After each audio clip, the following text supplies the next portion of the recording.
My husband left his entire empire in my name. My stepson dragged me to court, insisting I was nothing but an uneducated housewife who had manipulated him. He even hired the most prestigious attorney in the city to crush me. But the moment I stepped into the courtroom, that very attorney went white. His briefcase slipped from his hand, and he bowed his head. "It's really you," he whispered. "I can't believe it." My stepson had no idea who I really was. "I'm glad you're here with me. Stay with my story until the end and write in the comments which city you're watching from. I want to see how far my words can travel. My name is Marka. I'm 67 years old, and today I learned what it feels like to be reduced to just a housewife in a courtroom full of strangers." The day had started like every other morning since Richard died 6 months ago. I poured coffee into the same ceramic mug he gave me on our 15th anniversary, sat down at the kitchen table where we'd shared 2 decades of breakfasts, and tried to pretend the heavy silence wasn't swallowing me whole. The house felt enormous now, painfully quiet, overflowing with memories that soothed me and hurt me at the same time. Then the doorbell rang. A young man in a cheap suit stood there holding an envelope, his stiff politeness instantly putting me on edge. "Mrs. Stone, legal documents. I'll need your signature here."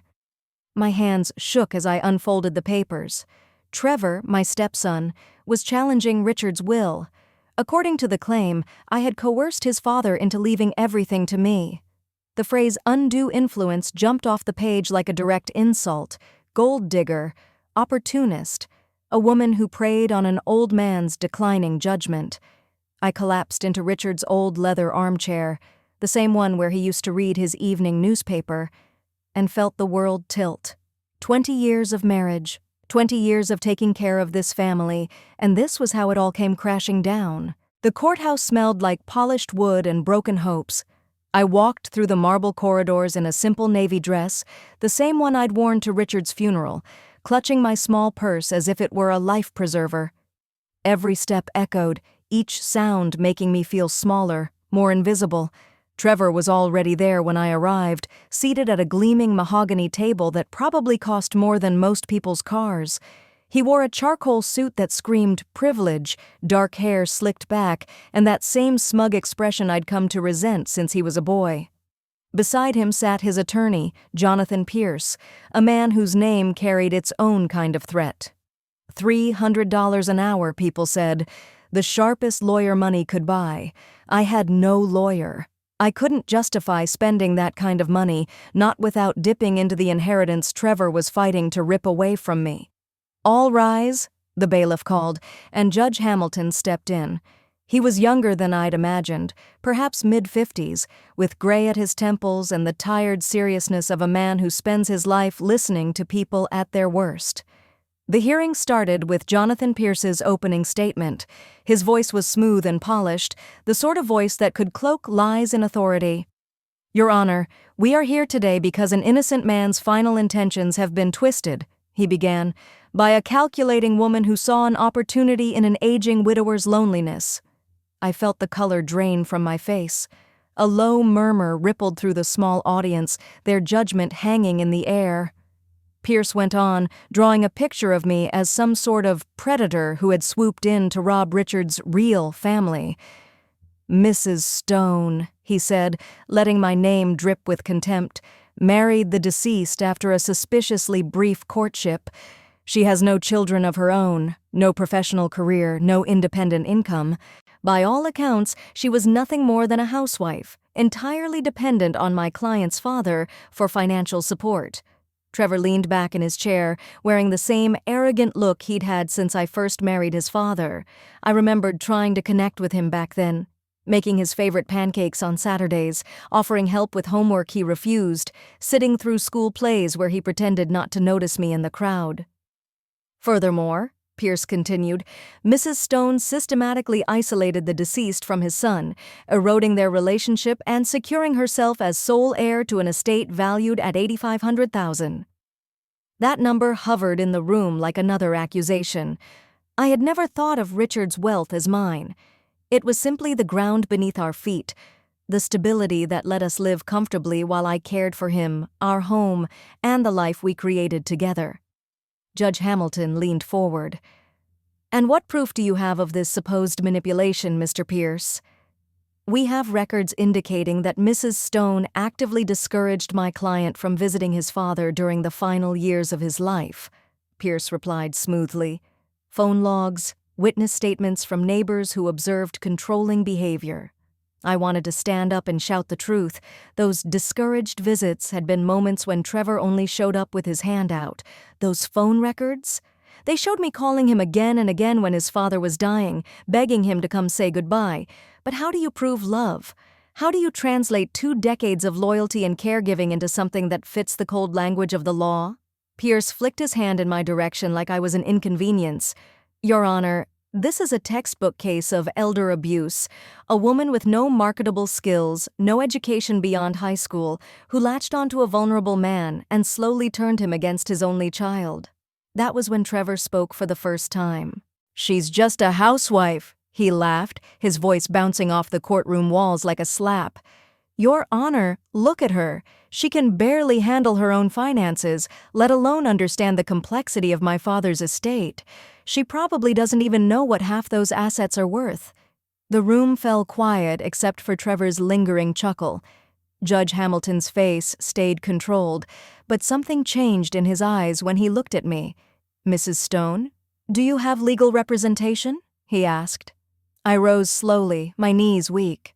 "No, Your Honor, I'm representing myself." "I see." He jotted down a note. "And how do you respond to these accusations?" My mouth felt like it was filled with dust. My throat was as dry as sandpaper. 20 years of early morning coffee and late-night wine. 20 years of birthday dinners, anniversaries, and holding Richard's hand through 2 surgeries and more doctor's appointments than I could count. How do you compress a whole life into courtroom language? "Your Honor," I began, forcing my voice to steady, "I loved my husband. Everything I did was to care for him and make him happy. I never asked for his money. I never even wanted it." Trevor snorted. "Right, that's why you married a man 23 years older than you." "I married Richard because he was kind," I replied, my voice gaining strength even as my hand still shook. "Because he treated me with respect. Because after my first marriage ended, he showed me what real love looked like." Pierce rustled his papers with theatrical precision. "Your Honor, we can bring forward witnesses who will testify that Mrs. Stone repeatedly spoke about inheriting the deceased's wealth. Her own neighbor heard her discussing the will just weeks before his passing.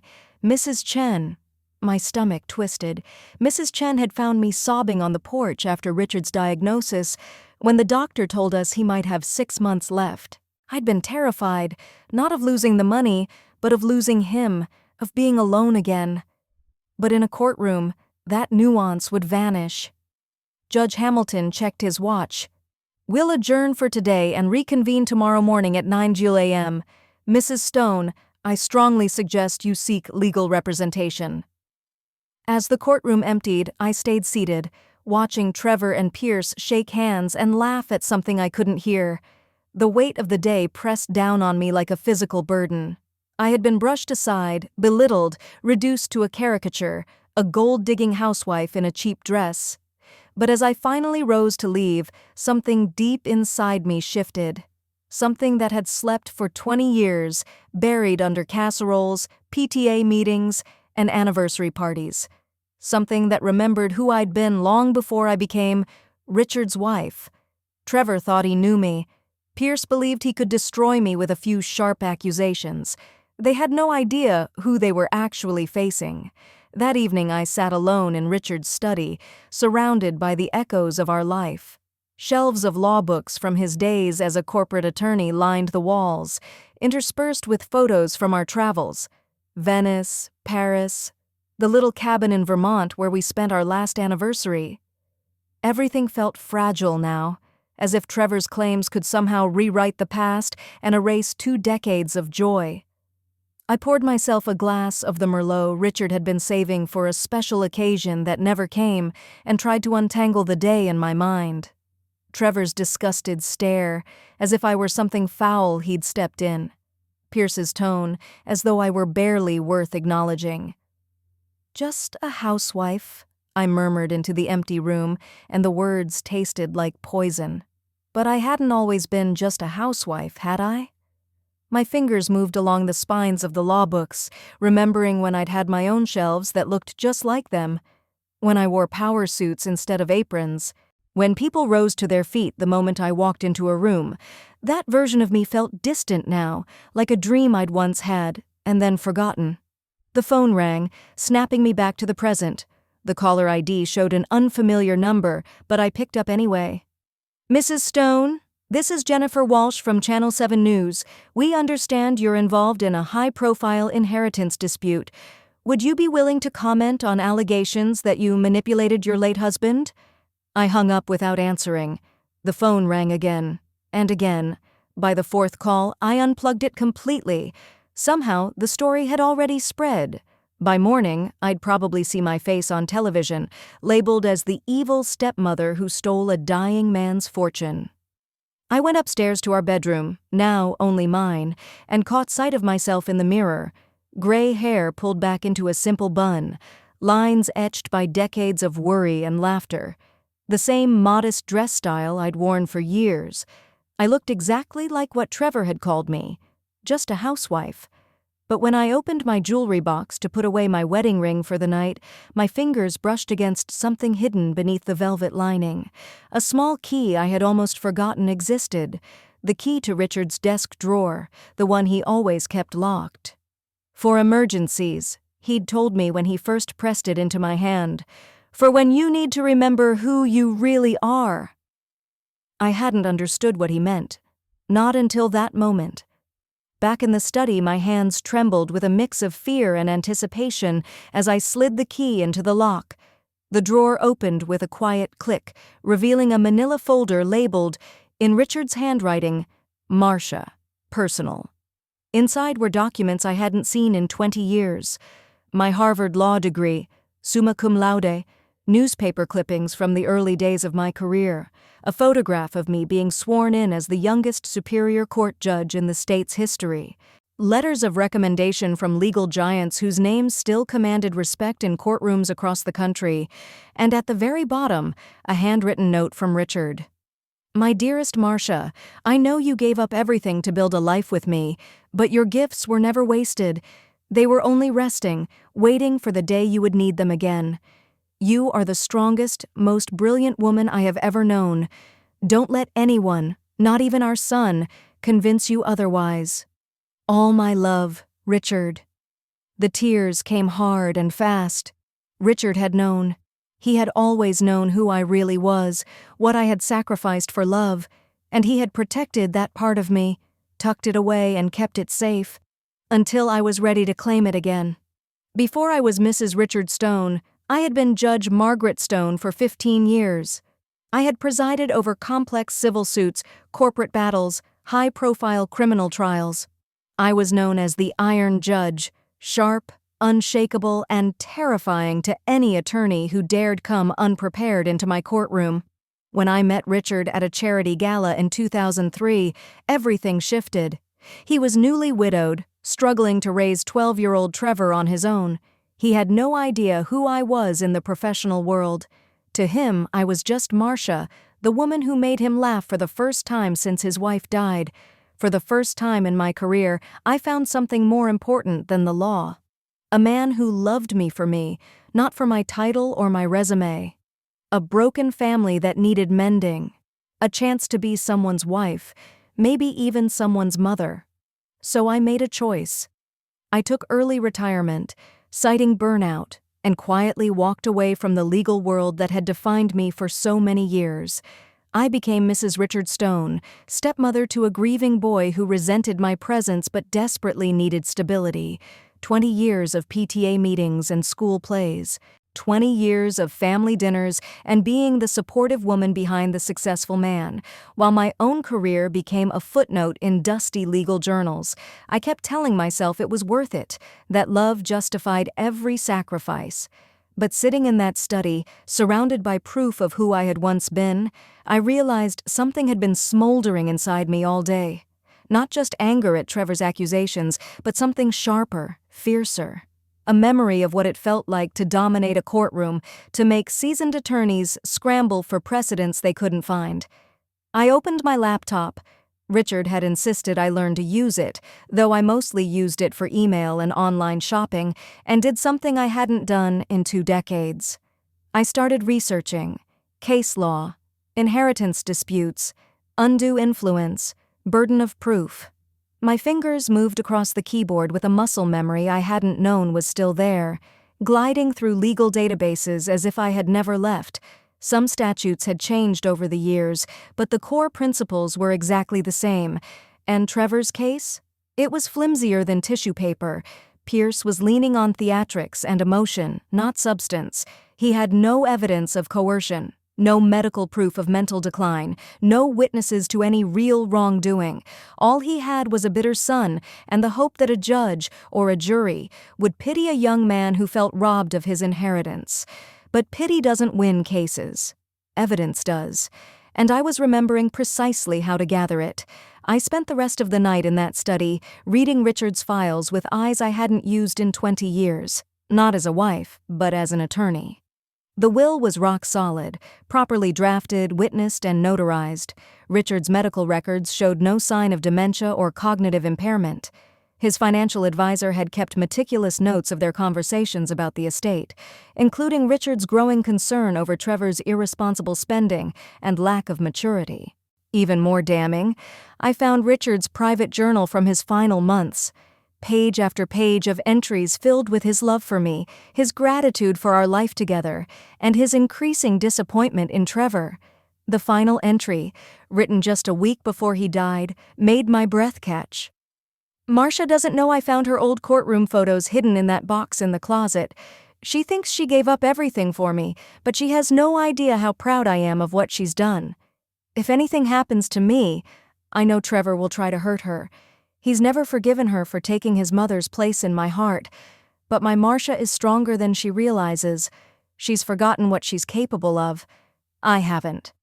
She's going to surprise everyone. I closed the journal and looked around the study with new eyes. This had never been just Richard's room. It had always been ours, even before we met.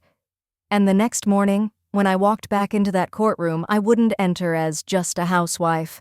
I would walk in as Judge Margaret Stone. Trevor thought he could scare me with a high-priced attorney and a stack of accusations. He thought I was nothing more than the woman who cooked his meals and folded his laundry for 20 years. He was about to see just how wrong he was. The second day in court dawned as crisp as my resolve. I chose the same navy dress as the day before, but this time I wore it differently. My back was straighter, my steps deliberate. On the surface, I was still the grieving widow. Underneath, something powerful had awakened. Trevor and Pierce were already seated when I arrived, hunched over their papers. Pierce looked relaxed, almost bored, like a man who believed the outcome was already decided. Trevor wore that familiar smirk, tossing occasional glances at me as if I were nothing more than background noise. When Judge Hamilton entered promptly at 9, I noticed something I'd missed before. The measured way he moved, the controlled efficiency of his gestures. He reminded me of the young lawyers who used to appear in my courtroom, the ones who knew every precedent but still trembled when they began to speak. "Mr. Pierce," Judge Hamilton said, "you may call your first witness." "Thank you, Your Honor. I'd like to call Mrs. Elizabeth Chen to the stand." My stomach tightened as my neighbor stepped forward to be sworn in. Mrs. Chen had lived next door for 8 years, always courteous, though never particularly close. I'd carried her groceries after her hip surgery, brought her homemade soup when she had the flu. Now, as she settled into the witness chair, she avoided my eyes. Pierce approached with the smooth confidence of a predator that smells blood. "Mrs. Chen, how well did you know the deceased, Richard Stone?" "Pretty well," she said. "He was a good neighbor, a very kind man. And what about his relationship with his son, Trevor?" Mrs. Chen shifted, clearly uncomfortable. "Well, I didn't see Trevor visit very often in the last few years." "Did Mrs. Stone ever talk to you about that?"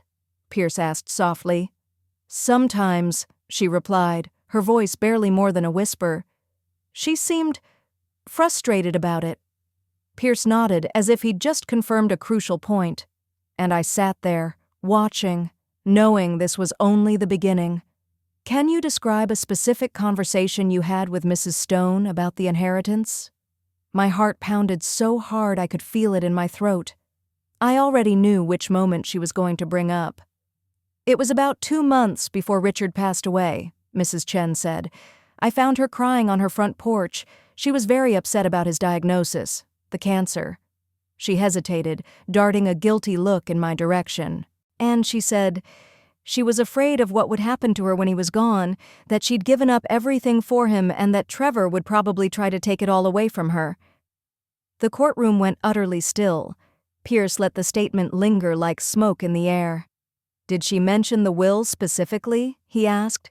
She said Richard had promised to take care of her, Mrs. Chen replied, but she was worried Trevor wouldn't respect that promise. Pierce smiled, satisfied. No further questions. Judge Hamilton turned to me. Mrs. Stone, would you like to cross-examine the witness? I rose slowly, but my legs were much steadier than the day before. What I felt wasn't fear, it was strategy. Yes, Your Honor. I walked toward Mrs. Chen, noticing the slight flinch she couldn't hide. Poor woman. She had no idea she was about to become my first piece of proof that the story wasn't as Pierce had painted it. Mrs. Chen, I began. You testified that I was crying on my porch during this conversation. Can you tell the court why I was crying? She blinked, clearly thrown off. Because Richard was dying. More specifically, I pressed gently, what had I found out that day? Pierce started to object, but Judge Hamilton raised a hand. I'll allow it. Mrs. Chen frowned in concentration. The doctor had told you both that morning that the treatments weren't working, that he had, maybe, 6 weeks left. 6 weeks, I repeated softly, letting that timeline settle in the room. Mrs. Chen, in your opinion, was I crying because my husband was dying, or because I was worried about money? Because he was dying, she answered immediately, then froze as she realized what she'd just admitted. And when I said I was scared of what would happen when he was gone, I continued. Did I say I was afraid of being poor, or did I say I was afraid of being alone? Her voice shrank to almost nothing. You said you were scared of being alone, that you didn't know how to live without him. I nodded. Thank you, Mrs. Chen. No further questions.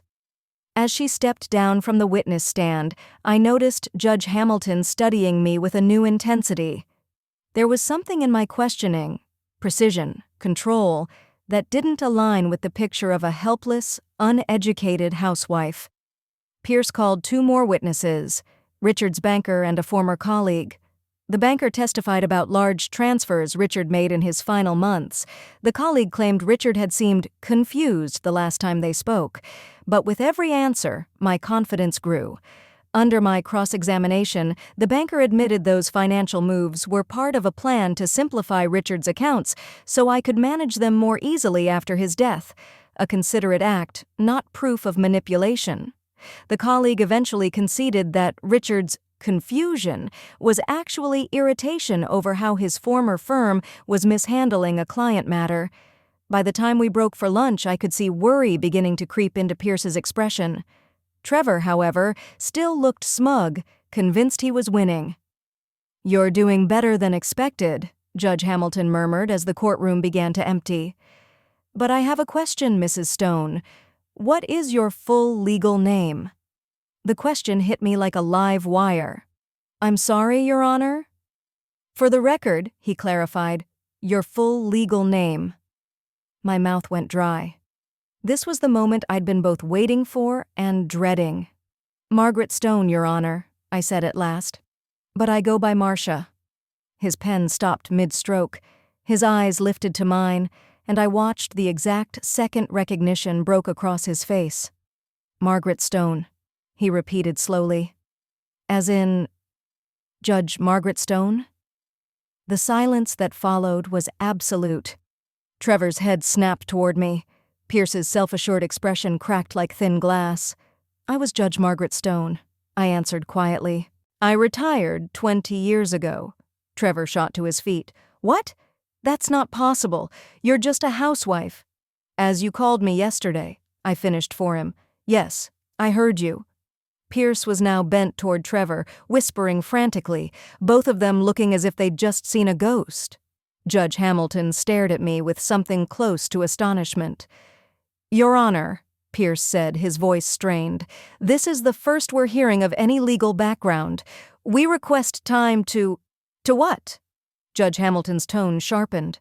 To look up the woman you've been calling an uneducated gold digger? He fixed Pierce with a hard stare. Mr. Pierce, did you not investigate the opposing party's background? Pierce's face had gone chalk white. We conducted standard background checks, Your Honor. There was no indication of any legal career. That's because I took my husband's name and withdrew from public life, I said calmly. But my bar membership is still active.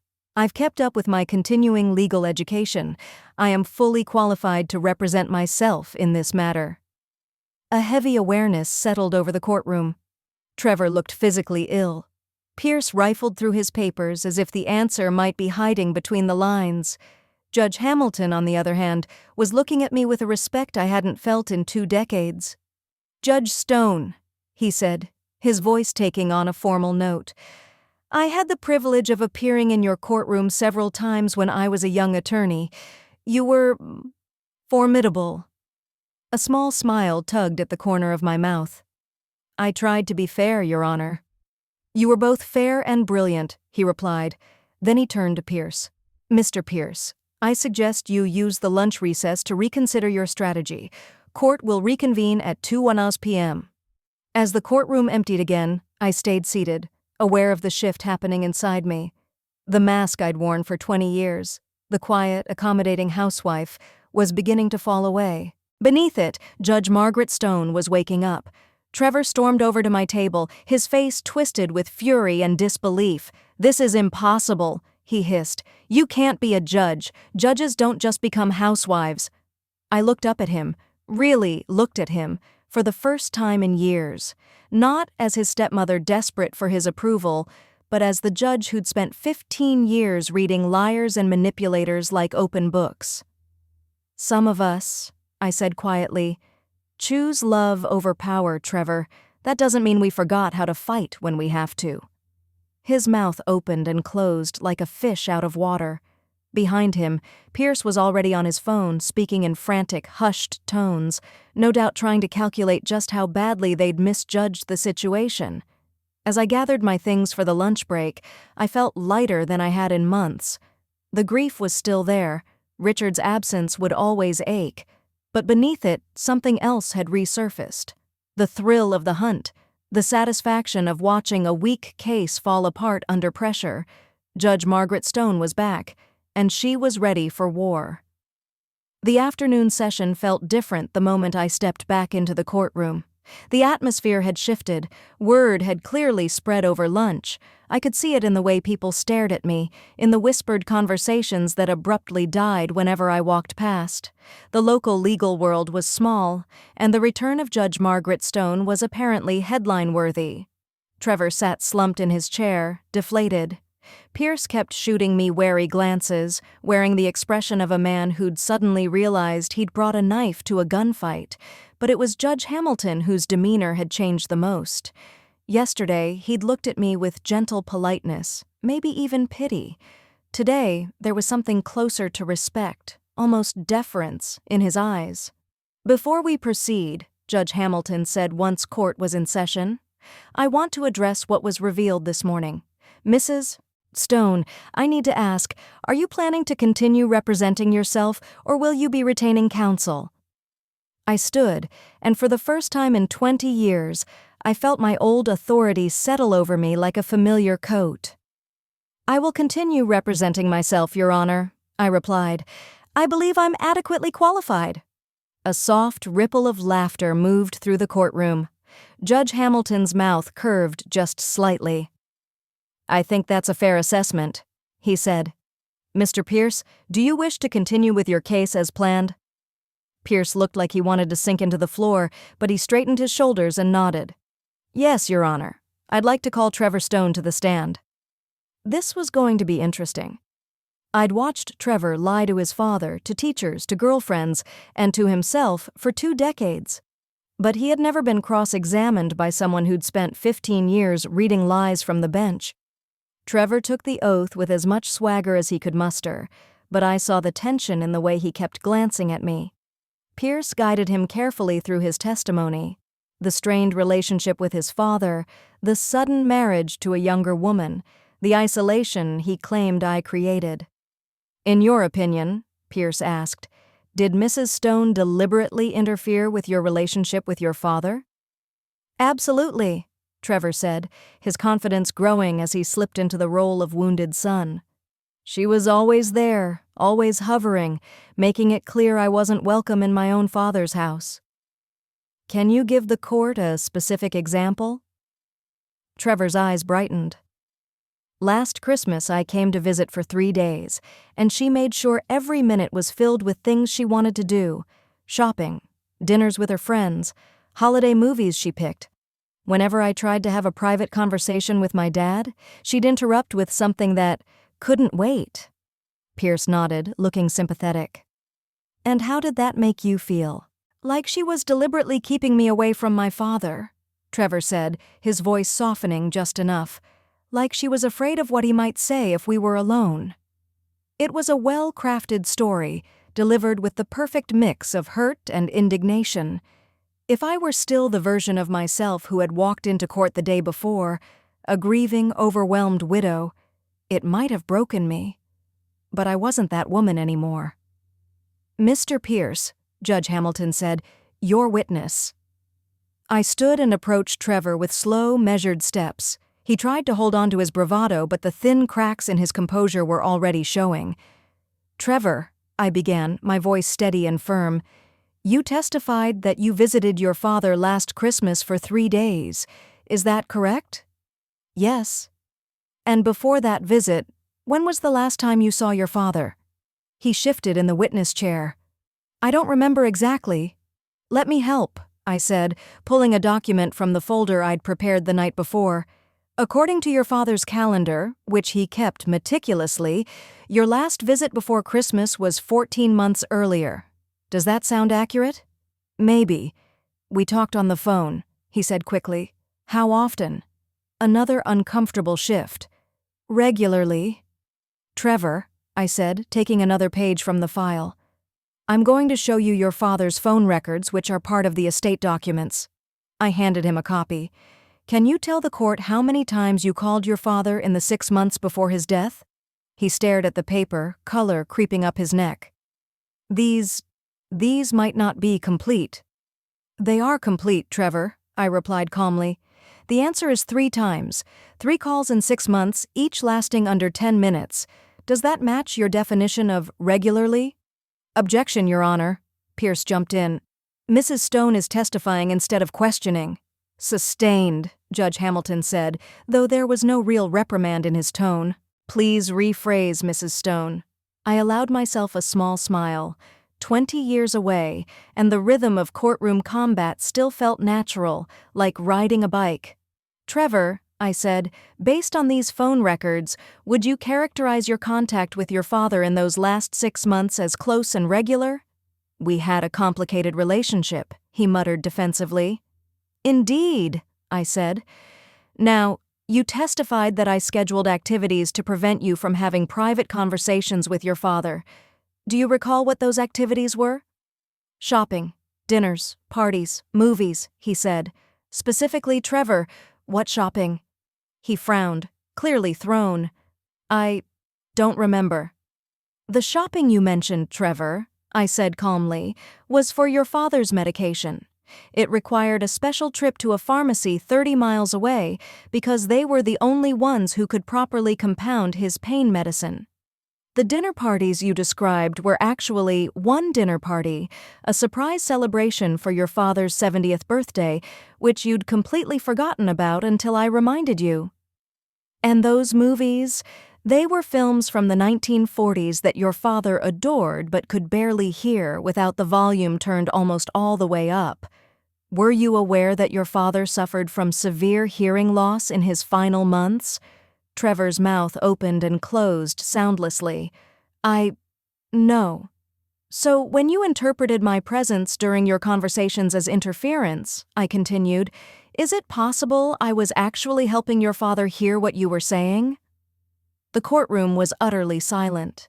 The jurors, yes, Pierce had insisted on a jury trial, his mistake, were leaning forward, hanging on every word. And Trevor, I went on, softening my tone just a fraction, you said you felt unwelcome in your father's home during that Christmas visit. Where did you sleep? In my old room, he muttered. The room I spent 3 weeks preparing for you, I clarified. The one where I rehung your high school baseball trophies, set fresh flowers on the dresser, and stocked your favorite snacks. His face turned scarlet. I don't remember. Let me ask you this directly, Trevor. In all the years I was married to your father, did I ever, even once, ask you not to visit? No. Did I ever tell you that you weren't welcome in our home? No. Did I ever refuse to cook your favorite meals when you came over? No. Did I ever exclude you from family photos, holiday events, or important occasions? Another quiet, no, this one barely audible. Trevor, I said gently, is it possible that your feelings about me had more to do with your grief over your mother's death than with anything I actually did or didn't do? Pierce jumped up. Objection, Your Honor. Mrs. Stone is not qualified to make psychological evaluations. I turned to Judge Hamilton with the hint of a smile. Withdrawn, Your Honor. I'll rephrase. Trevor, when you were 12, when I first married your father, what did you call me? He stared at the floor. I don't remember. You called me the replacement, I said softly. And later, when your father asked you to try to be kinder to me, you told him, and I quote, she'll never be my real mom, so why should I pretend to like her? The silence that followed was absolute. I could see tears in a few jurors' eyes. Trevor, I'm not trying to humiliate you, I continued, but I need this court to understand that I spent 20 years trying to earn your love, not trying to steal your father. I never asked him to choose between us. I only ever asked him to let me love you both. Trevor broke then, sobbing in harsh, uneven gasps that shook his whole body. You don't understand, he choked. He loved you more than he ever loved me, more than he loved my mother. I could see it every time he looked at you. And just like that, the real wound surfaced. The truth that had been rotting underneath all this for 20 years. Trevor, I said quietly, love isn't a limited resource. Your father's love for me didn't take away from his love for you. It just made our family larger. Judge Hamilton watched us with something like awe. Pierce looked as if he wanted to crawl under his table and vanish. But Trevor, I continued, my voice turning steel again, you're not here today because you miss your father or because you feel unloved. You're here because you want his money. So let me ask you one last question. In the week before your father died, when I called you 6 times begging you to come and say goodbye, why didn't you come? Trevor's sobs grew wilder. I was busy. I had work. You were in Las Vegas, Trevor, I said, not unkindly but without mercy, with your girlfriend, gambling with money your father had given you the month before to pay your rent. Pierce began riffling desperately through his papers, searching for an objection he could actually make. There wasn't one. Everything I'd said was documented and part of the record. While your father was dying, I went on, my voice low but clear, asking for you every single day, wondering why his son wouldn't come home. You were sitting at poker tables losing the last money he would ever give you. I let the silence stretch while the jury absorbed that. So when you stand in this courtroom and accuse me of manipulating your father, of stealing your inheritance, of turning him against you, I want you to remember that you did all of that yourself. I merely loved him enough to hold his hand while he waited for a son who never came. Trevor crumpled completely then, his whole body shaking with grief and shame. Judge Hamilton called for a brief recess, but it was unnecessary. The damage was done. As people began to file out, Pierce approached my table with the expression of a man walking toward his own execution. Judge Stone, he said quietly, I think we may need to discuss a settlement. I looked up at him with the cold, precise calm that had once made veteran attorneys break into a sweat. "Mr. Pierce," I replied, 24 hours ago, you called me an uneducated housewife who manipulated a dying man. You questioned my intelligence, my character, and my right to be loved. And now you want to settle?" He swallowed. "Perhaps we were overzealous in our initial approach." "Perhaps," I agreed. "But I'm no longer interested in settling. I'm interested in justice. And I'm very, very good at getting it." As Pierce retreated, I felt the last remnants of the timid, grieving widow fall away. Judge Margaret Stone was fully back, and she intended to finish what they had started. The next morning, an unexpected chill hung over the courthouse steps, but I felt warmer than I had in months. Word of the previous day's revelation had raced through the legal community overnight. As I walked through the marble corridors, I heard whispers cut off mid-sentence when I passed. Lawyers I didn't recognize gave me respectful nods, and around me I felt something I hadn't experienced in 2 decades, the charged hum that surrounds a courtroom legend. When I stepped inside, Trevor looked wrecked. His expensive suit was rumpled, his eyes ringed with dark circles that suggested a long night spent battling ghosts he'd buried for 20 years. Pierce sat beside him like a man at his own wake, scribbling frantically on a yellow legal pad that clearly held no way out. Judge Hamilton entered with the posture of someone who knew he was about to preside over a case people would talk about for years. "Ladies and gentlemen," he began, "before we continue, I'd like to address the obvious. Yesterday it came to light that Mrs. Stone is in fact retired Superior Court Judge Margaret Stone, known throughout the legal community for her brilliant jurisprudence and uncompromising integrity. Mr. Pierce, do you wish to bring any motions before we proceed?" Pierce rose slowly, all trace of his earlier swagger gone, replaced by something closer to humility. "Your Honor, we move to dismiss all claims of manipulation and undue influence. We acknowledge that we may have been overzealous in our initial assessment of Mrs. Stone's character and capabilities." A cold smile pulled at my lips. 24 hours earlier, that might have felt like a victory, but something in me had shifted during the long night I'd spent preparing. This was no longer just about who got the money. It was about justice, for me and for every woman who'd ever been written off as just a housewife. I stood before Pierce could sit down. "Your Honor, I object to the dismissal." One of Judge Hamilton's brows lifted. "Mrs. Stone, the plaintiff is attempting to withdraw their case in your favor. You're objecting to winning?" "I'm objecting to accepting less than the full truth, Your Honor," I replied. "Mr. Pierce and his client have made serious accusations about my character, my competence, and my right to inherit my late husband's estate.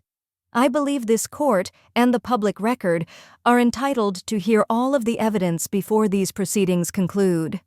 I saw understanding settle in his expression. He'd been a young lawyer when I sat on the bench. He remembered exactly what kind of judge I had been. "Very well," he said. "Mrs. Stone, you may present your case." I had spent the entire night preparing for that invitation. "Your Honor," I said, "I call Richard Stone to testify." A ripple of shock moved through the room. Pierce leapt to his feet. "Objection! The witness is deceased."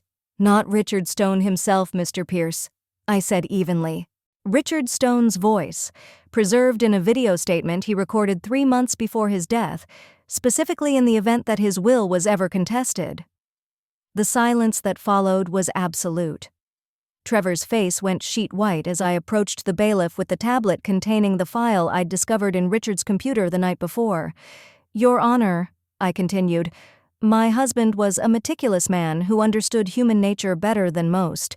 He knew his son might challenge this will, and he wanted his own voice to be heard from beyond the grave." All eyes turned to the large display as Richard's face appeared. He looked thin from the illness, but his eyes were still sharp, full of determination. "My name is Richard Stone," his recorded voice began, "and I am of sound mind and body as I record this on March 15, 2024. I am making this statement because I fear that after my death, my son Trevor will attempt to contest my will and vilify my beloved wife Marcia in the process. Trevor sagged in his chair as his father's voice filled the courtroom, carrying an authority that even death couldn't soften. "Let me be very clear about a few things," Richard continued. "First, I was never manipulated, coerced, or unduly influenced by Marcia. Every decision I made regarding my estate was mine alone, made with full awareness of my son's character and the patterns of behavior I have watched over 35 years. On the screen, Richard leaned slightly closer, his gaze seeming to bore straight into Trevor. "Trevor, if you're watching this, I want you to know that I loved you. I always loved you. But love doesn't blind a parent to a child's flaws. You are irresponsible with money. I have bailed you out of debt 17 times in the last 10 years. You have been unable to keep steady employment despite every advantage I've given you. And most painfully, you have shown nothing but contempt for the woman who tried to love you as her own." I watched Trevor's face crumple as 20 years of denial shattered in front of everyone. "Marcia has sacrificed more for our family than you will ever fully understand," Richard's voice went on. "She was Judge Margaret Stone, one of the most respected jurists in this state's history. She gave up the kind of career most lawyers only dream about because she loved me and wanted to build a life with us. She cooked your meals, went to your games, helped with your homework, and endured your cruelty with a patience I did not deserve." The courtroom was so quiet you could hear Trevor's unsteady breathing. "I am leaving my estate to Marcia," Richard said firmly. "Not because she manipulated me, but because she earned it with 20 years of unwavering devotion. She cared for me through 2 surgeries, held my hand through chemotherapy, and never once complained about the burden I became in my final months. She deserves every cent, and she deserves to live the rest of her life in peace and security, comforts her sacrifices have more than paid for." His voice softened, but the words still cut cleanly. "Trevor, I pray that one day you will understand that your anger toward Marcia was never really about her. It was about losing your mother and being afraid to let anyone else love you. But that's not Marcia's fault, and it is not her responsibility to pay for your refusal to heal." The video cut off, leaving the courtroom wrapped in a heavy, stunned silence. I saw jurors discreetly wiping away tears, the court reporter looking rattled, even the bailiff standing a little taller, as if honoring what he'd just heard. Judge Hamilton cleared his throat. "Mr. Pierce, do you wish to cross-examine this testimony?" Pierce looked as though he'd aged a decade in under half an hour. "No, Your Honor," he said hoarsely. "No questions." "Mrs. Stone, do you have additional evidence to present?" I walked back to my table and picked up the thick file I'd assembled during my sleepless night. "Yes, Your Honor," I said. "I have records showing that Trevor Stone has borrowed approximately $137,000 from his father over the last 15 years, none of which has ever been repaid. I have employment records indicating he was asked to leave 3 different jobs for excessive absences and unprofessional conduct. And I have witnesses prepared to testify that he only showed up at his father's home when he needed money." I paused and let that sink in, like dust settling after a blast. "But more importantly, Your Honor," I added, "I have this." I held up Richard's private journal, the one I'd found locked away in his desk. "My husband's own words," I said, "documenting his relationship with his son during the last year of his life. Not tales of manipulation, but of heartbreak. Not evidence of undue influence, but of a father's desperate hope that his son might finally grow into the man he'd tried to raise." Trevor was openly sobbing now, his shoulders shaking under the weight of 20 years of grief and guilt he'd never faced.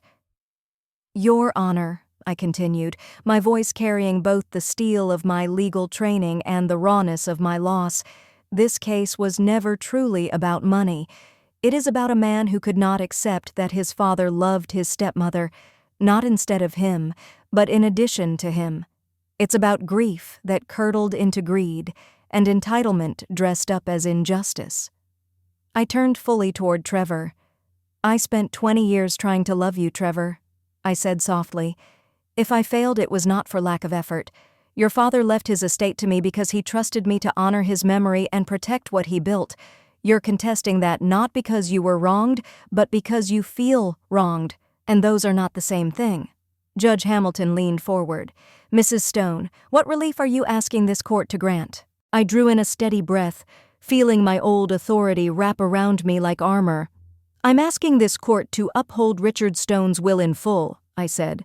"I'm asking for a ruling that removes any shadow over my right to inherit, and I'm asking that Trevor Stone be ordered to repay the $137,000 he borrowed from his father's estate over the years, with interest at the appropriate rate." An audible gasp swept through the room. Pierce jumped to his feet. "Your Honor, that's outside the scope of this case." "It is now," I replied calmly. "Trevor alleged that I financially exploited his father. I'm merely requesting a complete accounting of all financial exploitation within this family." Judge Hamilton turned his attention to Trevor, his expression tinged with something like pity. "Mr. Stone," he said, "how do you respond to these claims?" Trevor's voice was shredded by tears. I don't have that kind of money. I can't pay it back." "Then perhaps," I said quietly, "you shouldn't have borrowed it in the first place."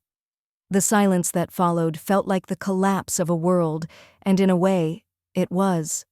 The world Trevor had lived in, built out of entitlement and self-pity, was crumbling.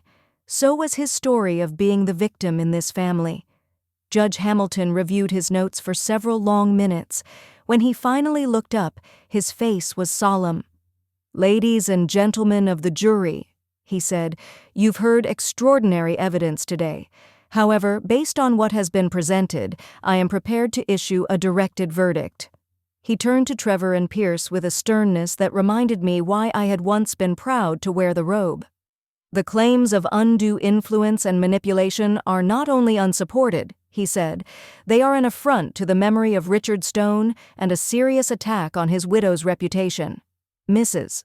Stone has demonstrated beyond any reasonable doubt that she is not only capable of handling this estate, but has earned it through 20 years of dedication and sacrifice." His gaze shifted to me, and in it I saw respect, the kind one legal professional reserves for another. "Furthermore," he continued, "the evidence of financial irresponsibility and emotional manipulation on the part of Trevor Stone is overwhelming.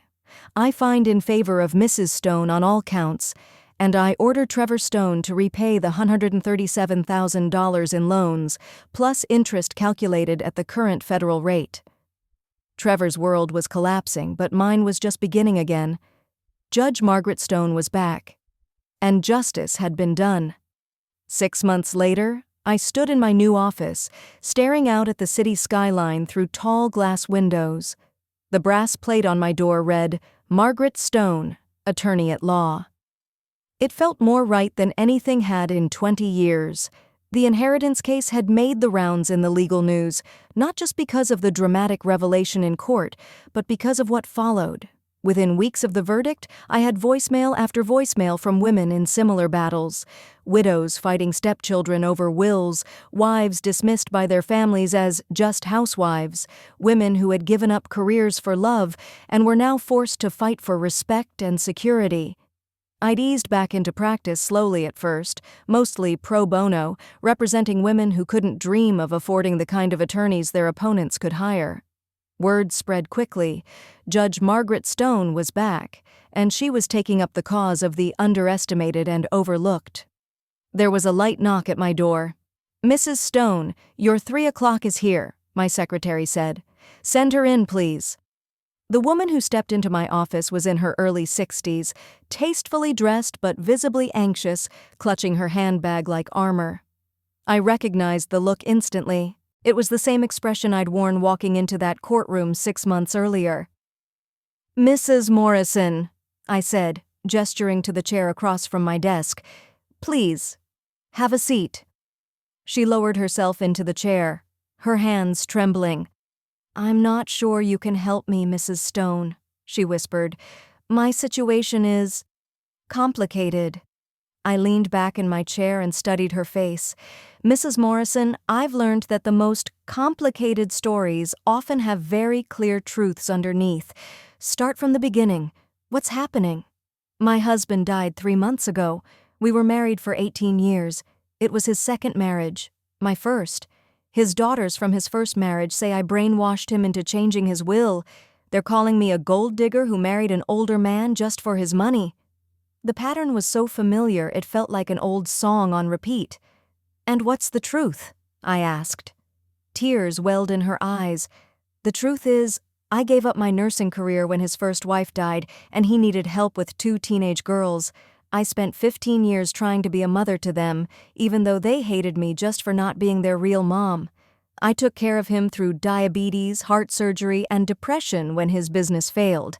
And now they want to paint me as some kind of predator." I nodded and began jotting notes on my yellow legal pad. "Do you have records of your contributions to the household? Financial documents, medical records, anything that shows your role in his care?" "I kept everything," she said. "Receipts, appointment cards, bank statements showing my nursing salary going into our joint expenses. I even have letters he wrote thanking me for everything I'd given up." A small, satisfied smile tugged at my mouth. This was a case I could sink my teeth into. "Mrs. Morrison," I said, "I think you and I are going to work very well together." An hour later, she left my office with a clear legal strategy and a spark of confidence she hadn't walked in with. I sat back for a moment, thinking about how much my life had shifted. The ache of losing Richard was still there. It probably always would be. But it no longer defined me. I had purpose again. A reason to get up in the morning that was bigger than simply surviving the day. My phone buzzed. I glanced at the screen and my stomach tightened. "Trevor, can we talk? I've been thinking about what you said in court." I stared at the message for a long moment before typing a reply. "Coffee. Tomorrow at 10 Sao. Brewers on 5th. The next morning I arrived early and chose a table by the window so I could see him coming. When Trevor finally appeared, I barely recognized him. The swagger was gone. So was the expensive suit and the smug posture I'd grown used to over 20 years. He looked smaller somehow. Older. Like someone who'd finally been forced to look in the mirror and really see himself. He spotted me and approached cautiously as if unsure I'd actually let him sit. "Marcia, thank you for agreeing to meet," he said. I motioned to the chair opposite me. "Sit down, Trevor." We ordered coffee and sat in stiff silence until the cups arrived. At last, he cleared his throat. "I owe you an apology," he said. "More than an apology. I don't even know what I owe you." I studied him, searching for manipulation, self-pity, some angle he might be playing. Instead, I saw something I'd never seen in his eyes before. Humility. "You don't owe me anything," I said quietly. "Your father already paid every debt that mattered." He flinched. "That video he made—" Trevor shook his head. Watching it, hearing him talk about me like that, it was like seeing myself through someone else's eyes for the first time.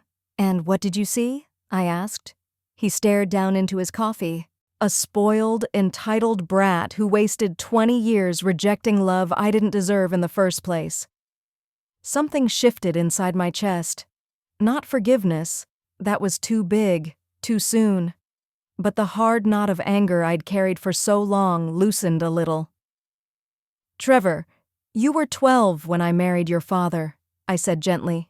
12-year-olds don't know how to process grief or how to make space for new people in their hearts. "I never even tried," he interrupted, his voice rough. "Not once in 20 years did I really try, and the worst part is, I can see now that you never stopped trying with me." We sat there for several moments, the city flowing past the window, people rushing to work, couples walking hand in hand, life moving on, as it always does, with or without our permission. "What happens now?" he asked finally. I took a thoughtful sip of coffee. "Now you decide who you want to be going forward," I said. "Your father set up a trust fund for you, $24,000 a year for life. It's not enough to live lavishly, but it's enough to supplement an honest income while you figure things out." He nodded. "I got a job," he said. "Nothing impressive. Bookkeeping at a small accounting firm. But it's honest work. They don't know about the trust or the lawsuit or anything else. I'm just Trevor Stone, the guy who shows up on time and does the work." There was something in his tone that struck me as new and important. "How does that feel?" I asked. "Terrifying and freeing at the same time," he admitted. "I've never had to really stand on my own before. Dad was always there to bail me out. Even when I was furious with him, I knew he'd never let me fall too far." I realized I was genuinely interested in this version of Trevor, the one without the armor of arrogance. "And now?" I asked. "Now," he said, "if I fail, it's on me. If I succeed, it's because I actually earned it. For the first time in my life, I'm trying to deserve something instead of just expecting it given to me." We talked for almost an hour, carefully walking through 20 years of hurt, jealousy, and misunderstandings. It wasn't some magical, instant healing. Forgiveness, if it ever truly came, would take time. But it was a beginning. As we stood to leave, Trevor hesitated. "Marcia, there's something else." He swallowed hard. "I've been going to therapy, trying to understand why I was so angry for so long. And I realized something." I waited. "I wasn't angry at you for taking Dad's love away from me," he said slowly. "I was angry at you for showing me what real love looks like, and realizing I'd never learned how to give it." The words hit me with surprising force. After 20 years of believing he hated me, the truth was somehow even more painful. He hadn't hated me. He'd been afraid of me, afraid of what I represented. "I watched you take care of him when he was sick," he continued. "I watched you put his needs first. I saw you give up things you wanted so we could have what we needed, and I knew I wasn't capable of that. It made me feel small and selfish. Instead of trying to become better, I just resented you for being everything I wasn't." I felt tears sting my eyes. "You were a child, Trevor," I said softly. "You weren't supposed to know how to love like that yet." "But I'm not a child anymore," he replied. "And if there's any chance at all, that we could figure out how to be some kind of family, even now after everything, I'd like to try." I looked at the man sitting across from me, my stepson for 20 years, but never truly my family, and saw something new, genuine vulnerability, a real desire to change. "It will take time," I said carefully. "There's a lot of hurt to untangle." "I have time," he said quietly. "And if you're willing, I'd like to start by getting to know the woman my father trusted so much he rewrote his entire will to protect her." I picked up my purse and started toward the door. Then I turned back. "Trevor," I said, "your father loved you. He never stopped loving you, even when he was disappointed. I hope you understand that." His eyes glistened. "I'm starting to," he whispered. 6 months later, I stood once again in the same courtroom where my life had changed. This time I wasn't the one on the defensive. I was representing a 72-year-old widow whose stepchildren were trying to have her declared incompetent. Opposing counsel was young, slick, and radiating the kind of careless confidence that comes from underestimating your opponent. He clearly thought this would be an easy win against an elderly woman. He had no idea who was standing on the other side of the aisle. As I rose to deliver my opening statement, I felt my authority, experience, and purpose wrap around me like armor. I was Judge Margaret Stone, now attorney at law, protector of the underestimated, defender of the dismissed, and I was exactly where I was meant to be. "Your Honor, ladies and gentlemen of the jury," I began, my voice carrying through the room with a calm, practiced strength. "This case is about far more than an inheritance. It's about a culture that assumes a woman's value shrinks as she ages, that believes a widow's grief makes her weak, that treats women who devoted their lives to their families as easy marks." I let the silence stretch for a moment, my gaze sweeping the jurors, the gallery, the young lawyer, who still didn't fully grasp his mistake. "Today," I said, "we're going to prove those assumptions wrong." Behind me, in the gallery, sat Mrs. Morrison, the widow whose case I'd won 3 months earlier. Beside her was Mrs. Chen, the neighbor who had once testified against me but later became one of my staunchest supporters. And in the back row, wearing a simple suit and looking nervous but proud, sat Trevor. My family. Not the family I was born into, or the one I married into, but the one forged through loss, truth, and the refusal to keep hiding who I really was. The phoenix had risen from the ashes, and she was ready to fight. Now I'm curious about you, the one listening to my story. What would you do if you were in my place? Have you ever faced something even remotely similar, being underestimated, dismissed, or called just something? Tell me in the comments.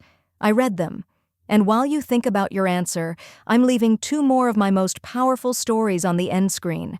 They're viewer favorites, and I promise they'll surprise you.